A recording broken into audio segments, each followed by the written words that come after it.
Assalamualaikum warahmatullahi wabarakatuh. Waalaikumsalam warahmatullahi wabarakatuh. Alhamdulillahirabbil alamin. Ahmadu wa nusalli wa nusallimu ala rasul karim. Amma ba'd. Alhamdulillah, insyaallah pagi ini kita akan dengarkan kisah-kisah sahabat tentang bagaimana semangat anak-anak dalam agama.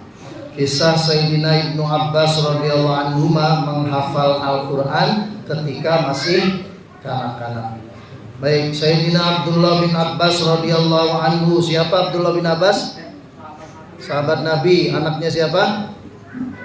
Anaknya Abbas radhiyallahu anhu. Siapa Abbas radhiyallahu anhu? Ada yang tahu? Siapa?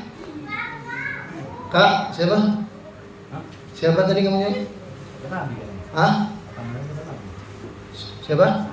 Sahabat Nabi. Bukan siapanya Nabi gitu loh. Saudara, ada paman Nabi ya, namanya salah satunya adalah Abbas radhiyallahu anhu. Jadi saudara bapaknya Nabi Abdullah. Bapaknya Nabi itu anak yang terakhir. Ada saudaranya namanya Abbas, punya anak namanya Abdullah. Nah, Abdullah bin Abbas ini menghafal Quran selagi masih kanak-kanak. Dengarkan misalnya. Sayyidina Abdullah bin Abbas radhiyallahu anhu berkata, "Tanyakanlah kepadaku mengenai tafsir Al-Quran. Aku telah menghafalnya sejak kanak-kanak." Dalam riwayat lain ia berkata, "Pada usia 10 tahun aku sudah hafal Quran sampai juz terakhir." Usia berapa? 10 tahun sudah hafal Quran ya. Kalian sudah berapa tahun? 17. Hafal berapa juz? Nah, itu sahabat ya. Sahabat itu masih kanak-kanak sudah hafal Quran. Ini hadis riwayat Bukhari dari kitab Fathul Bari. Faidah, bacaan Al-Quran para sahabat radhiyallahu anhum berbeda dengan bacaan Al-Quran kita yang bukan orang Arab pada zaman ini. Mereka membaca Al-Quran sekaligus memahami tafsirnya. Jadi bukan cuma hafal Quran tetapi memahami tafsirnya.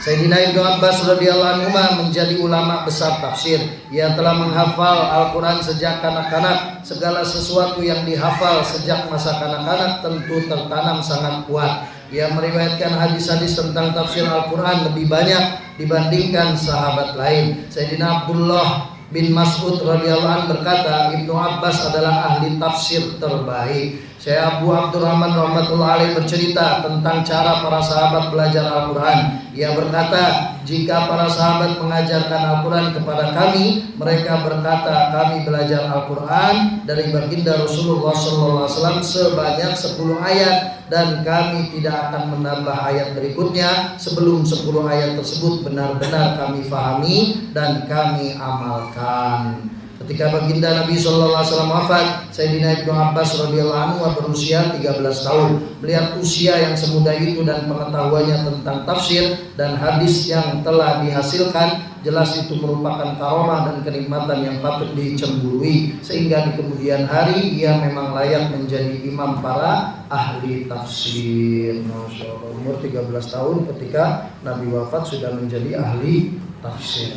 Ya, apa yang bisa kita ambil pelajaran dari sini?